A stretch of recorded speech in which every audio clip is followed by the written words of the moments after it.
Welcome back to our channel, High Life Celebrities. Have you ever wondered why Michael Jackson's skin changed from black to white? It's a question that has sparked countless rumors and debates over the years. Was it a medical condition, or did he choose to alter his appearance? In this video, we'll unravel the mystery behind Michael Jackson's skin transformation, exploring the truth behind his condition and how he handled it throughout his life. Stick around to learn the real story behind this iconic and controversial change. What really happened to Michael Jackson's skin?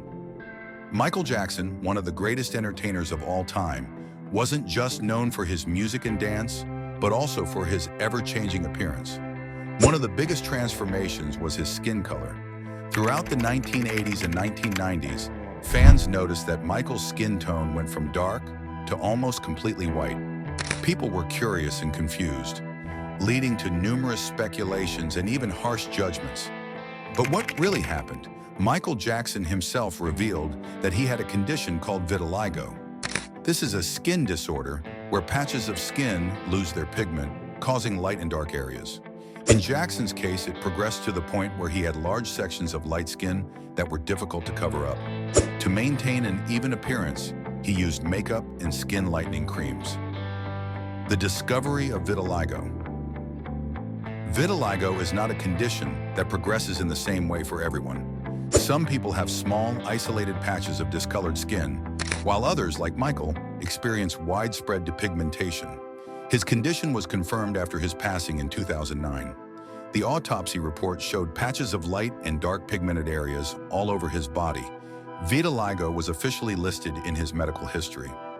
Many critics were skeptical during Michael's lifetime, believing that he had deliberately bleached his skin. However, it's important to note that while he did use skin lightening products, they were likely to even out his skin tone, not to erase his race or identity. Feeling the vibe? Smash that like button like Michael smashed the moonwalk, and hit subscribe. Don't let this channel fade away like his nose. Skin lightening products, myth versus reality. Despite Michael's consistent claims that he didn't bleach his skin, many question the truth behind his transformation. Nearly 30 tubes of skin lightening creams were found in his home after his death, further fueling speculation. However, these products were commonly prescribed for people with vitiligo. They were meant to even out his skin tone as the disease advanced.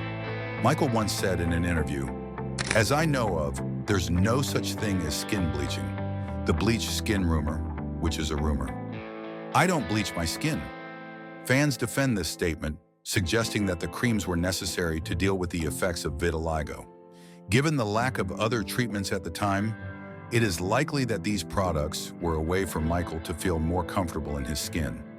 The early signs of vitiligo.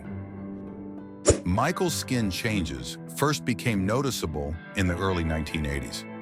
During his rise to solo stardom, particularly after the release of his iconic album Thriller in 1982, people began to observe subtle changes in his appearance.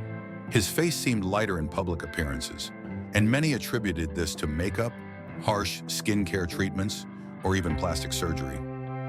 In 1983, during the Brit Awards, his face showed signs of irritation, with areas around his eyes and cheeks appearing lighter than the rest of his skin.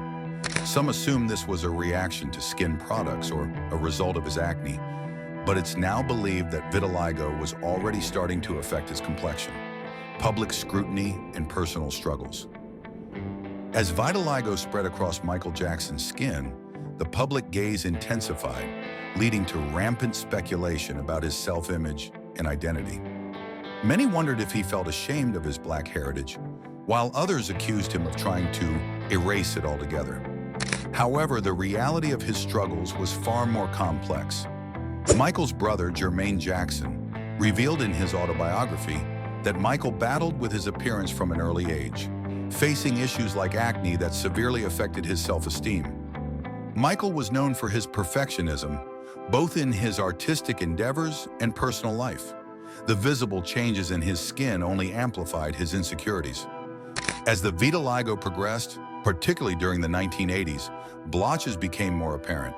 In an effort to cope, Michael likely turned to makeup and stronger treatments to mask the effects of his condition. The intense scrutiny from fans and critics alike only compounded his struggles, making it challenging for him to navigate his identity as a public figure while grappling with personal issues related to his skin and self-image. The impact of vitiligo on his image. Throughout the late 1980s and early 1990s, Michael's appearance changed dramatically. By the time he released Bad in 1987, his skin tone had lightened considerably, causing even more rumors to circulate. However, behind the scenes, Michael was undergoing treatments that would forever alter his skin. By 1991, Michael began using more powerful depigmentation creams like hydroquinone and benequin. These creams are only prescribed to patients with advanced vitiligo, where more than half of the body has lost pigment. The treatment's goal is to even out the skin by removing all pigment, making the skin one uniform color. The process wasn't easy. Depigmentation creams take months, even years, to fully work. During this time, Michael had to deal with uneven skin tone, and his sensitivity to the sun increased. He often wore long sleeves, hats, and sunglasses, not just for style, but to protect his delicate skin from the sun's harmful rays. Handling public life while battling vitiligo. Living in the relentless spotlight, Michael Jackson faced unique challenges in managing a highly visible condition like vitiligo. Each public appearance was scrutinized, and every slight change in his appearance sparked questions and rumors. Whether performing live, filming music videos, or posing for photographs, Michael had to take extra measures to maintain his carefully crafted image.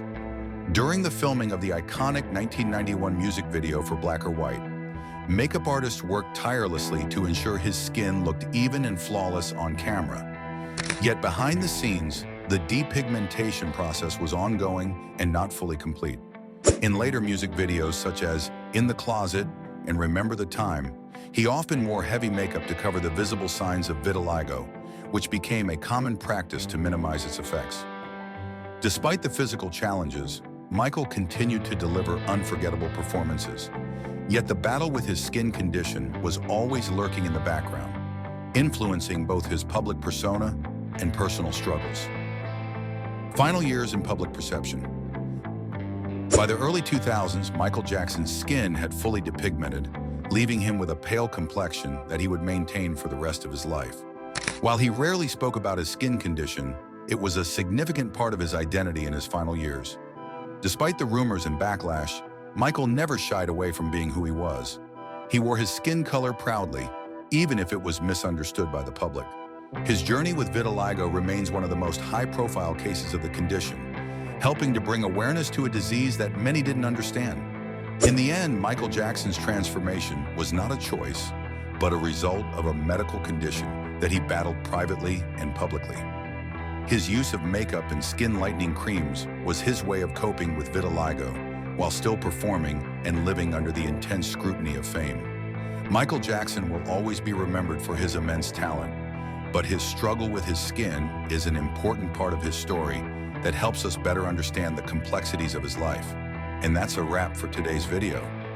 If you enjoyed this deep dive into the lives of celebrities, and if you're like, hey, I want more of that, you're in luck. We've got plenty more videos just like this.